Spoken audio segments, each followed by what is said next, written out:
क्या हो अगर मैं तुमसे कहूं कि जो सबसे खूबसूरत दुल्हन तुमने आधी रात को पेड़ के नीचे खड़ी देखी, वो शायद लिफ्ट नहीं चाहती, वो तुम्हारी आत्मा चाहती है। या उससे भी बुरा, तुम्हारा वाईफाई पासवर्ड। नमस्ते आत्मा खोजियों, स्वागत है आपका फैक्चुअल फ्यूजन पर, जहां भारतीय भूत ना सिर्फ डराते हैं बल्कि अपनी ओरिजिन स्टोरी और कैरेक्टर डेवलपमेंट के साथ आते हैं। आज हम बात कर रहे हैं एक ऐसी आत्मा की जो आपके बुरे सपनों से निकली है, या शायद आपकी चाची की बर्बाद शादी से।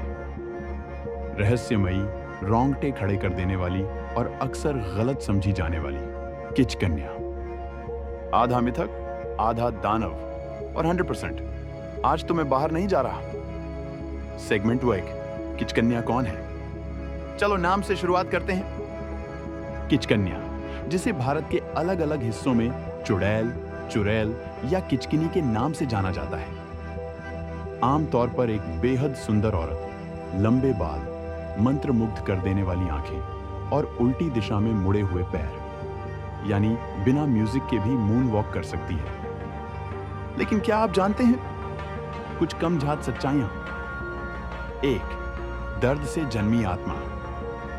अक्सर ऐसी औरतें जो समाज द्वारा सताई गई हों, जैसे प्रसव के दौरान मौत, दहेज के लिए मारी गई या काले जादू की शिकार। 2, शीशा नहीं देखती, क्योंकि उसमें उसका असली सड़ा गला रूप दिखता है, जैसे इंस्टाग्राम फिल्टर बिना मेकअप के। 3, खून नहीं, ऊर्जा चूसती है। वैम्पायर भूल जाओ, ये तुम्हारी जीवन शक्ति धीरे धीरे निकालती है। बीमार, उदास और अंत में भूत द्वारा घोस्ट कर दिए जाते हो। 4, बुलवाई जा सकती है। कुछ तांत्रिक साधनाओं में उसे बदला लेने या वासना के लिए बुलाया जाता है। भाई, पंचिंग बैग ले लो या थेरेपी पे चले जाओ। 5, हमेशा बुरी नहीं होती। कुछ आदिवासी कहानियों में वो केवल अत्याचारियों को सजा देती है। तो अगर तुम टॉक्सिक हो, एक आंख खुली रख के सोना शुरू कर दो। सेगमेंट 2, असली घटना, झारखंड की लाल साड़ी वाली दुल्हन। अब आप सोच रहे होंगे, कौस्तुभ भाई, ये सब तो कहानी है, कोई रियल लाइफ केस है क्या?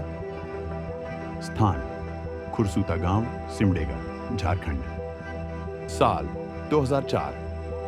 घटना, रात के करीब 12 बजे पिंटू कुमार, एक टेम्पो ड्राइवर, शादी से लौट रहा था। रास्ते में एक औरत दिखी, लाल साड़ी में, अकेली और रोती हुई। वो रुका मदद करने। बड़ी गलती। औरत ने सर घुमाया और मुस्कुराई, मगर वो मुस्कान इंसानी नहीं थी। उसकी आंखें चमक रही थी, पैर उल्टे थे और उसने फुसफुसाकर कहा, तेरे जैसे सभी दिखते हैं, अंदर से खाली। टेम्पो बंद हो गया। औरत हवा में तैरती हुई उसकी ओर बढ़ी। अगली सुबह गांव वालों ने पिंटू को बेसुध पाया, टेम्पो से दूर। उसके बाल सफेद हो चुके थे। 2 हफ्तों तक वो कुछ नहीं बोला, और जब बोला तो बस इतना कहा, वो दुल्हन नहीं थी। सेगमेंट 3, सवाल जो आपको भी सताएंगे। क्या वो पेड़ से बंधी आत्मा थी या सामूहिक डर का प्रोजेक्शन? क्यों भारत के अलग अलग हिस्सों में लाल साड़ी वाली आत्माएं बार बार दिखती हैं?